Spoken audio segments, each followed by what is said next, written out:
Hey, it's your boy Spike. Today, you're gonna get schooled on the perfect fuel system. It doesn't matter whether you're doing street, drag, drift, or time attack. All these rules I'm about to share with you guys absolutely apply to the fuel system that you're building for reliability, for maximum power, and of course, for not blowing your motor. So let's get right into it. Okay. This is my fuel system on my 240SX.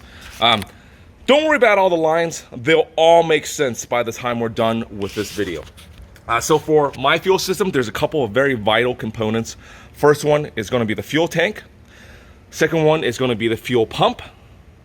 And then we have pre-filters and post-filters. This tank here is going to be a slosh tank. We'll talk about that at the later portion of the video. Might look a little confusing, but you guys, I promise, by the time we're done with this video, you'll know exactly what is going on here. Now, coming on to the bottom, you can see that I have twin pumps, and these are A1000s by Aeromotive. They're twin pumps hooked up, and once again, by the end of this video, I'll explain why they're set up like that, and I have one more little pump hidden right here. All right, so we're gonna go over to the table. We're gonna draw some diagrams and get you guys up to speed. All right, so this is gonna be a list of stuff we're talking about. The first one's fuel pump, fuel filter, fuel pressure regulator location, the single rail system, and then we're gonna do a dual rail system for all your LS fans. And then we're gonna go into complex fuel systems. And this one will have a slosh tank, or a sump, and a 2-pump setup, and of course the I can't even read my writing, but it's the multi. So we're gonna scratch that out. Don't worry about that. You don't need to know. And then this is okay. So first thing we're gonna start off is fuel pump. They come in different sizes. This one is a Aeromotive A1000. This pump can support about 800 to 900 horsepower on gasoline.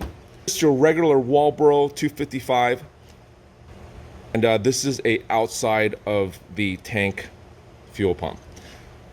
The fuel pumps can be mounted in two different ways. One is you can mount so let's say here is, and what happens is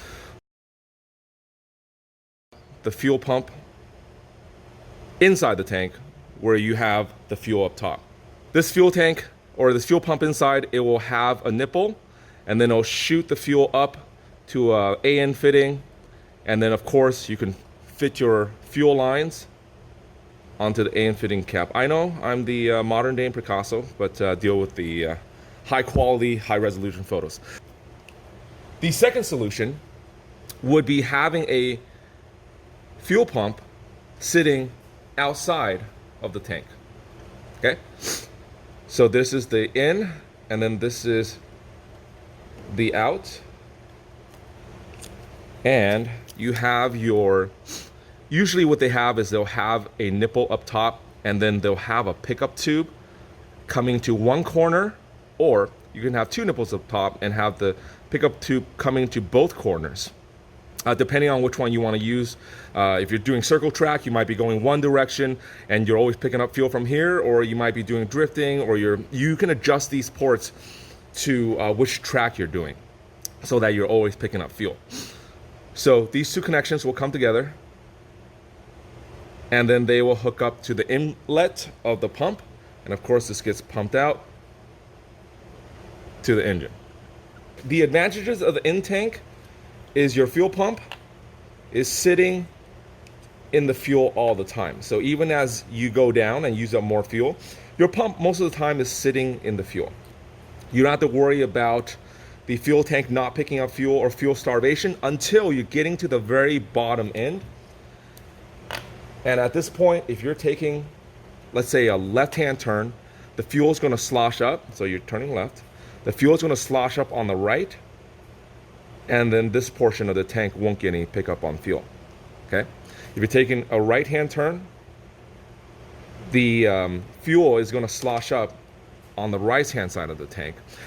And if you're really low on fuel, you might run the pump dry to where it's not sending any additional fuel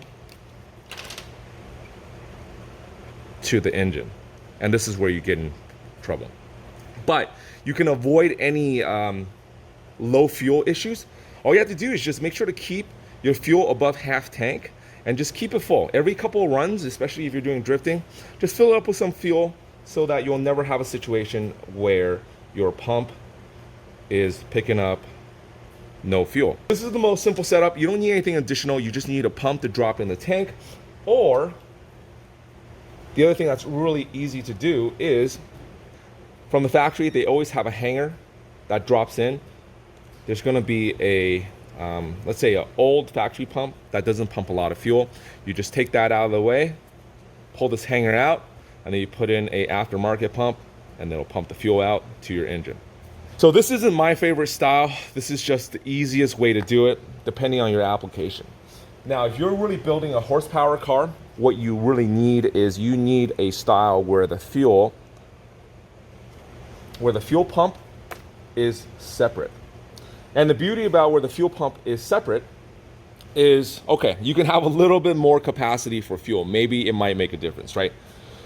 But the more important thing is when you go into a fuel cell setup where you're buying an aftermarket fuel tank, there's usually foam inside that will keep the fuel from sloshing. And more importantly, if you ever need to like change out a fuel pump, this is going to be the absolute fastest way to do it. So with a setup like this, the main concern is you'll have these pickups, okay? And the pickup drops a hose down, typically in the corner of a tank. So depending on if you're doing oval track or drifting, you can actually have the pickup in the corner to where, let's say if you're driving Seattle, right? You're driving the bank on Seattle and your car is always drifting towards the left, then all the fuel obviously is going to be sloshing towards the rear of the car. So if you're drifting Seattle, you obviously want to pick up in this corner. If you're drifting Irwindale, you might want to have your pickup on this corner because your car now is always going. The beauty about a standalone fuel pump is it's easy to change and everything is accessible on the outside. All you have to worry about the tank is make sure there's enough fuel. Now, the problem with a standalone pump is if you run really low on fuel, let's say this is no longer the fuel level, and if you run really low on fuel, if you're going one way or the other, the fuel can actually slosh up once again. So the fuel will slosh. And if you're using this pickup, then that's perfect. But if you're using this pickup, you will no longer be able to pick up fuel, and then your engine runs low on gas or whatever race fuel you're using. And if you're drifting the other way, if you're using this pickup to supply your fuel pump with fuel, then there's no fuel to pick up. And it's bad for your pump to run dry, and also leans out your air-fuel ratio. So this concludes the fuel pump portion of the video. Like, subscribe, share, let your buddies know that you got educated. And go on to the next video. We're gonna go to the fuel pressure regulator. Cheers, Spike Chin out.